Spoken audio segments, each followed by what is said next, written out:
J'ai l'honneur de présenter devant vous le projet de loi de financement de la sécurité sociale pour 2019. Plus de 500 milliards d'euros que les Français consacrent à leur sécurité sociale. Il porte une ambition politique forte, adaptée à l'évolution de notre société et de notre économie et aux nouveaux besoins de soins.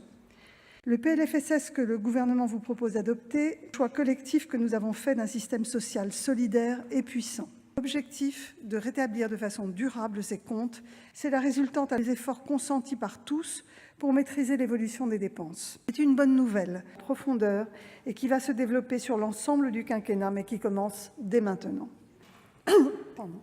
Investir et protéger sont les deux axes de ce PLFSS. Il s'agit d'un choix politique et démocratique fort. Nos comptes, c'est ce qui nous donne la capacité d'agir. Le 18 septembre, le président de la République a présenté le plan Ma Santé 2022, un engagement collectif. Le gouvernement souhaite aller vite dans la mise en œuvre du plan sur le terrain. C'est pourquoi il a prévu l'ouverture de négociations conventionnelles dès le mois de janvier 2019. En 4 ans, ce seront au total 3,4 milliards d'euros qui seront consacrés à l'accompagnement du plan. C'est une bonne nouvelle. Profondeur, un effort financier significatif. Là encore, il s'agit d'un progrès considérable qui bénéficiera potentiellement à la création des communautés professionnelles territoriales de santé ou le recrutement d'assistants médicaux. Mais avec l'objectif de sortir du cadre hospitalier, plusieurs dispositions qui vont permettre la structuration des soins de proximité. De proximité et de professionnels de santé libéraux qui collaborent étroitement à l'organisation des soins, groupés, pluridisciplinaires, qui mettent les technologies numériques au profit d'une démarche de soins plus efficace. 1 milliard d'euros destinés à la restructuration et à la modernisation du tissu hospitalier. Plusieurs dispositions qui vont permettre une diversification des modalités de financement des soins, adaptées aux pathologies chroniques, pour faire évoluer le système de tarification à l'hôpital. Une rémunération forfaitaire du suivi de certains malades chroniques sera mise en place dans un premier temps au sein des établissements de santé pour le diabète et l'insuffisance rénale chronique, mais avec l'objectif de faire d'autres pathologies dès l'année prochaine. La dotation allouée sur critères de qualité va passer de 60 millions à 300 millions d'euros. L'investissement hospitalier s'est réduit au cours des dernières années.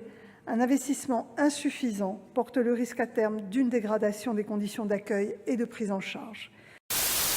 Le gouvernement propose également une disposition de soutien au développement des génériques. L'élargissement du système d'accès précoce à des médicaments innovants, les ATU, partenariat avec les professionnels des secteurs concernés et avec les assureurs complémentaires.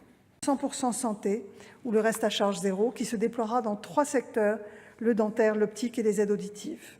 Transformation de l'aide à la complémentaire santé, l'ACS, en une complémentaire contributive. Bénéficier de la couverture qu'offre la CMU complémentaire pour moins de 1 euro par jour.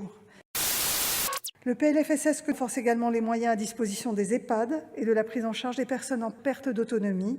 Renforcer les moyens en personnel soignant, ce sont 360 millions d'euros supplémentaires qui seront engagés sur la période 2019-2021 et 125 millions d'euros dès 2019. Toutes les prestations évolueront en 2019 et 2020 d'au moins 0,3 %.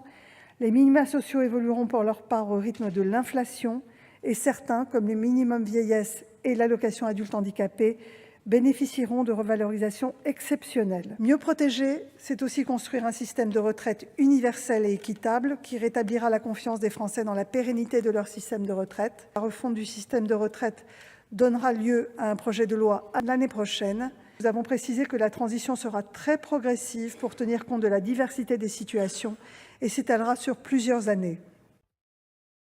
Bref, j'ai fait une connerie.